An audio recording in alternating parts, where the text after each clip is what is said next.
What I want to do is give you a little bit of an introduction or a reintroduction or a deeper exposure to a life that ended more than 50 years ago, but in many ways is more vibrant and flourishing than not only his generation, but I think any historical figure in the long span of this country.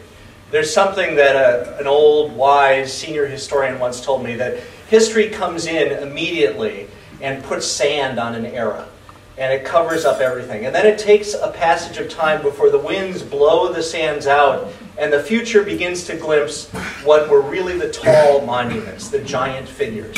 And what's happened in the last 20 years with regard to the first half of the 20th century is that Robert H. Jackson has emerged to be one of those figures.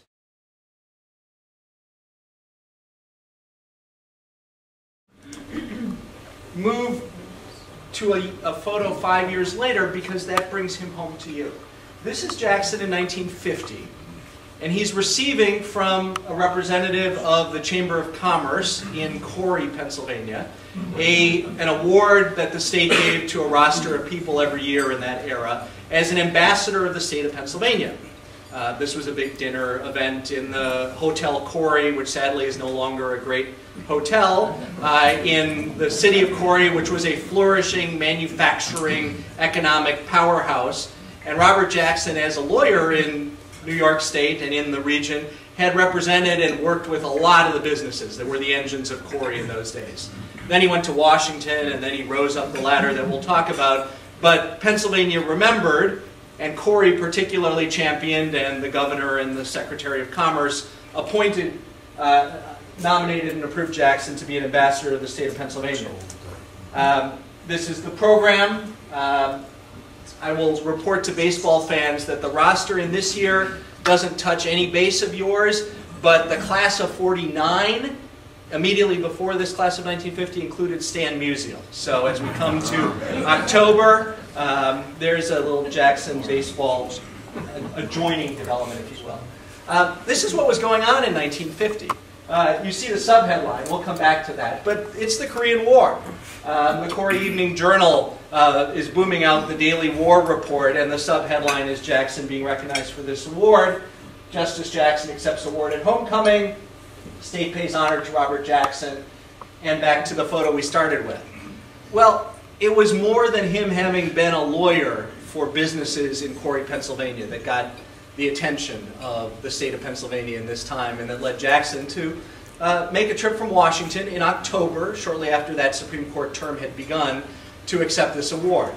And he displayed it in the way he spent the afternoon before this evening dinner. He came by train from Washington to Corry. In those days you could take an overnight sleeper, and it was a very civilized, slow roll, but you could get to Corry, by late breakfast. And then somebody met Jackson and gave him a ride, and they headed a little bit east, because Robert Jackson is Pennsylvania's. He was born in Spring Creek, and he wanted to go back to and spent the bulk of the day before the dinner that evening on the old family farm homestead. Now this is a photograph taken after it had passed from the Jackson family, but I want to sort of set the chronology and give you a sense. This is in its heyday. Jackson's parents, a hired man, a bachelor uncle, and a dog, working the farm. It was part of a tree-covered valley in Warren County, Spring Creek Township, before there was even really a village of Spring Creek. And Elijah Jackson was the first white settler who decided to stop there and build a log cabin. He'd actually been in the Western Reserve, and the Indian Wars had driven him back a little bit to the east. And he picked this gorgeous valley and built a log cabin and began to clear the land, and soon enough was farming. 2 generations down, Will Jackson is the justice's father, and that's his mother, Lina Howitt Jackson. And they were hard-working late 19th century Pennsylvania farmers. This was the background. And in terms of classic Americana, think a little bit of the Abraham Lincoln story about 80 years later. Lincoln born 1809, Jackson born 1892. That is the environment from which this life sprang. And Jackson was, you see him with his girlfriend, Irene Gerhardt, who then became his wife, doing a classic Jacksonian activity, fishing, and that's just a whittled down limb off a tree with a line on the end of it, in the Broken Straw Creek, just upstream from that farmhouse where he was born. He grew up this way, he valued these activities, and I think he never lost the kind of Americana country regular person sensibility, and you see it across his career. He had moved with his family as a boy across the state line, so Pennsylvania, to be candid, did lose him when he was about 7 or 8 years old. And he was educated in Frewsburg, New York, a small town south of Jamestown, between Warren and Jamestown. And he graduated from the Frewsburg High School in 1909. He was the valedictorian, but it was a very small class, so one need not be too impressed. And then the next year, by trolley, he commuted up the valley, the Warren-Jamestown trolley line, to attend the Jamestown High School as a postgraduate student. This is 1909-1910, the year that he's 17, turning 18 years old.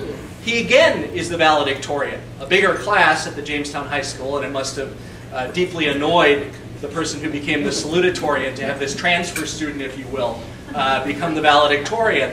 And at the Jamestown High School, Robert Jackson got his higher education. I focus on this here because what followed is zero college education.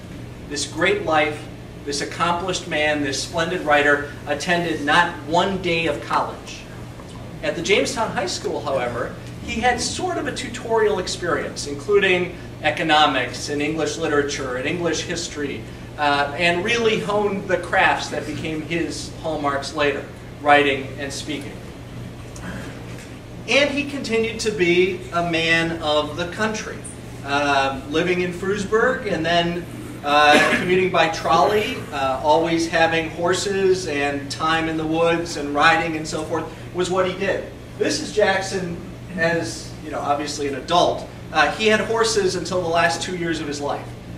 He just thought it was a part of the way that people should live.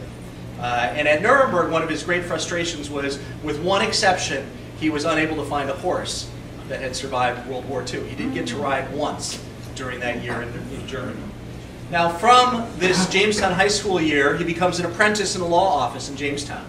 He does that at 2-lawyer office for a year. One is a great lawyer and one is a great politico.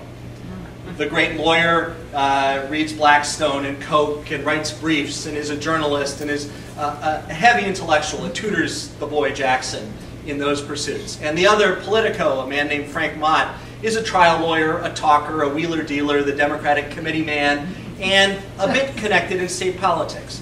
He takes his apprentice Jackson to Albany in 1911 and introduces him to, I'm sure, dozens and dozens of people. One of those handshakes is Robert H. Jackson, age 18, meeting a freshman state senator from Dutchess County, Frank Roosevelt, age 28. Part of that is in the book, which we can talk about when we get to questions.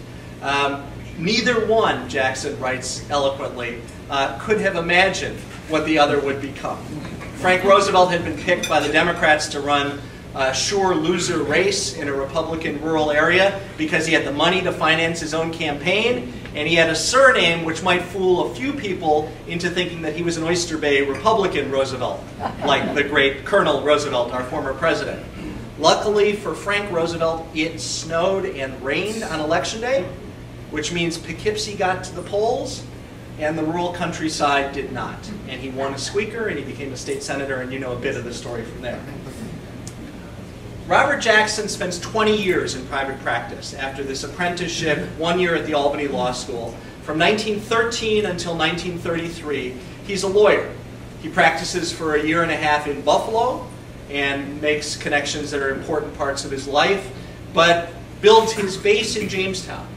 And his Jamestown, Buffalo, Western New York, I don't have to tell you, in Erie, was in that place, in that time, when that was a center of economic power, of legal talent, of American energy, and Jackson is a rising star there. He becomes a soup-to-nuts lawyer, first hanging out his own shingle, and then gradually building up a firm. At its biggest, it was 4 lawyers.